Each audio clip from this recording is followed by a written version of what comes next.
Bon, je vais vous présenter 5 produits essentiels qu'on doit avoir pour un triathlète. Donc, pour la sécurité dans l'eau, surtout quand on est tout seul, idéalement toujours nager à 2 minimalement, mais si on va tout seul dans un lac, avoir une bouée qui va nous suivre dans l'eau. Ça, c'est un produit qui est très léger, on le sent pas du tout quand on nage. C'est un sac étanche aussi, fait que vous pouvez mettre du stock à l'intérieur avec ton téléphone, tes clés d'auto, tu mets ça dans le fond du sac, tu le fermes comme un sac étanche, comme un sac étanche de camping, chose comme ça, en le roulant comme il faut. Après ça, ben on le gonfle, puis on part nager. Fait que bien sûr, un deuxième item essentiel, c'est le vêtement, le trisuit.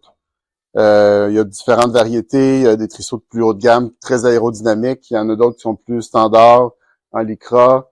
Ça dépend vraiment des tissus qu'on va choisir. Plus le tissu est haut de gamme, moins qu'il va absorber d'eau, donc il va être plus performant, va sécher plus rapidement, plus performant dans l'eau, si on n'a pas de wetsuit. Homme-femme, avec manche, pas de manche, il y a plusieurs variétés qui existent. Bien sûr, un troisième item, le wetsuit. Donc, encore une fois, il y a une grande gamme de wetsuits. L'entrée de gamme, ça commence autour de 425, ça peut aller jusqu'à 1200, 1500, 1700 $. C'est vraiment, il y a une grande variété de prix là-dedans, mais souvent, comme dans le hub, le modèle entrée de gamme, c'est un modèle qui est très performant, très confortable.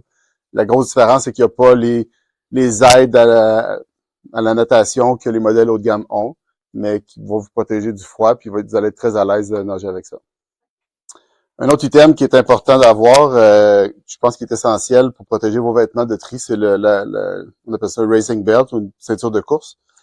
Ça permet de mettre le dossard avant ta course sur la ceinture, puis qu'on est obligé d'avoir le dossard seulement à la course à pied. Donc, dans la transition entre le vélo et la course, tu enlèves ton stock de vélo, tu mets ta ceinture de course, tu mets tes souliers de course, puis tu pars.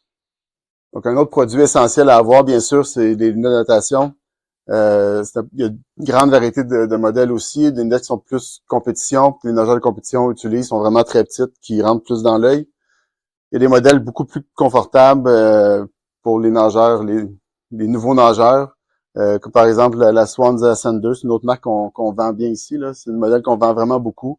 Ou dans les hubs, le modèle aphotique qui change de couleur avec le soleil. Fait que c'est vraiment une belle lunette qu'on vend bien. L'autre chose importante dans l'eau, c'est dans un lac d'avoir un casque de bain qui est coloré pour se faire voir comme il faut par des bateaux. Puis si jamais il arrive un problème, on va vous trouver facilement. Bien sûr, un petit kit de natation, planche, pool boy, des poules de différentes marques, pas mal toujours la même chose. Il y a des accessoires plus avancés, là, des tubas, des palmes aussi qui sont là-bas. Mais avoir un petit kit de base de natation, là, palme, planche, palme, tuba, je pense que ça peut être un bon point pour départ.